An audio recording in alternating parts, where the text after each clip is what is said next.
ख़ैर सां शहरोज़ ख़ान बि आज़ाद थी ज़मानत ते घर पहुची पियो आहे ऐं उमेद अथमि त SP जे ऑर्डर जो लेटर बि टाइपिंग बि मरले वियो।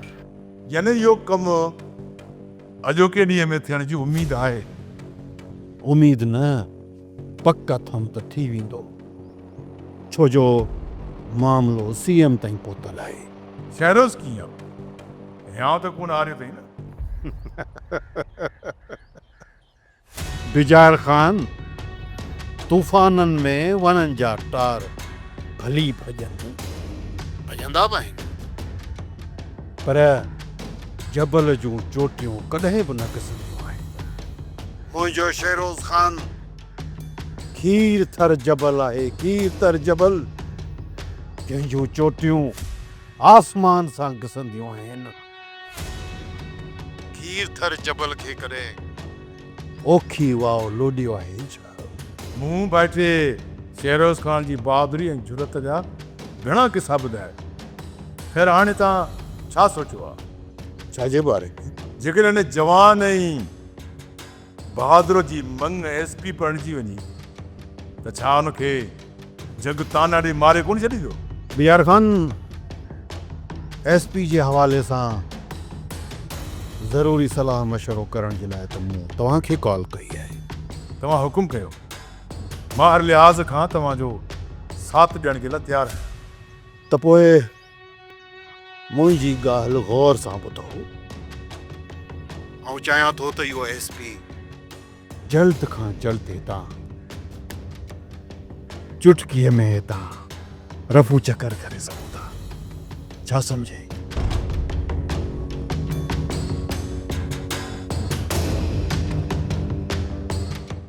शामूरात तव्हांजे निकाह जो फौरी फ़ैसिलो कयो आहे, तंहिं करे तूं पंहिंजे माइटनि खे फ़ोन कर ऐं हिते घुरा ताकी तव्हांजी शादी जी डेट फिक्स कजे।